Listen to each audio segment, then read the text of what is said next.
आज की कहानी है कौवा और सांप। एक दिन एक कौवा घोंसला बनाने के लिए उपयुक्त जगह की तलाश में था। कौवे को जंगल में घोंसला बनाने की जगह मिल गई। कौवा तिनका तिनका इकट्ठा करके घोंसला बनाता था।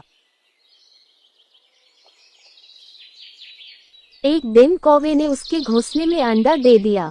कौवे के घोंसले वाले पेड़ के नीचे एक सांप का घोंसला था। सांप ने कौवे को अंडे देते हुए देख लिया। सांप को कौवे के अंडे का लालच था। एक दिन कौवा भोजन की तलाश में निकला। तभी सांप अपने घोंसले से बाहर निकला और कौवे के घोंसले की ओर चला गया। वह कौवे के घोंसले के सामने गया और एक एक करके अंडे खाने लगा।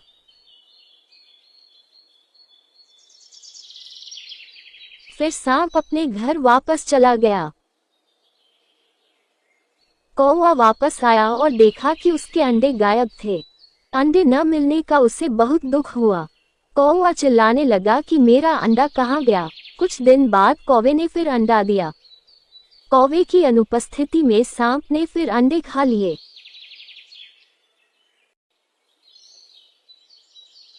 कौवा वापस आया और देखा कि उसका अंडा गायब है।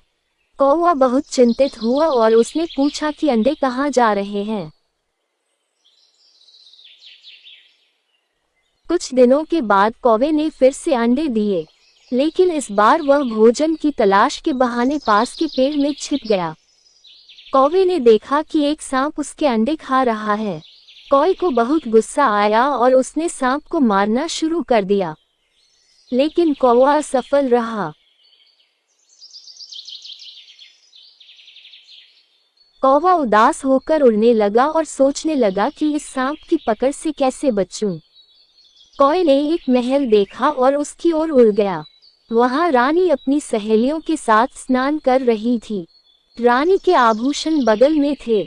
उस आभूषण को देखकर कौवे के मन में एक विचार आया। कौवा गहनों के पास गया और मोतियों का हार लेकर उड़ गया। रानी की सहेलियां कौवे को देखकर चिल्लाने लगी और बोली, सिपाहियों, कौवे को पकड़ो और जैसे भी हो गहने ले आओ। सिपाही कौवे के पीछे दौड़ते रहे। कौवे ने रत्नजड़ित चोंच उठाए और तेजी से उड़ने लगा, और सिपाही कौवे का पीछा करता रहा। सिपाही कौवे के पीछे भागने लगे। भागते समय वे हाँफने लगे। कौवे ने मोतियों का हार सांप के घोंसले में गिरा दिया और उड़ गया। सिपाहियों ने कौवे को मोती का हार एक गड्ढे में गिराते हुए देखा। वे उस स्थान पर गए और हार ढूंढने लगे। तभी उस बिल से सांप बाहर आ गया। सिपाहियों ने डंडे से सांप को मार डाला और हार लेकर चले गए। सांप को मरा हुआ देखकर कौवा बहुत खुश हुआ। तब से कौवे ने अंडे दिए और अंडे फूटे। वह बच्चों के साथ खुशी खुशी अपने दिन बिताने लगा। कहानी से सीख। हमें इस कहानी से यह सीख मिलती है कि कभी भी निर्बल का फायदा नहीं उठाना चाहिए। साथ ही मुसीबत में समझदारी से काम लेना चाहिए।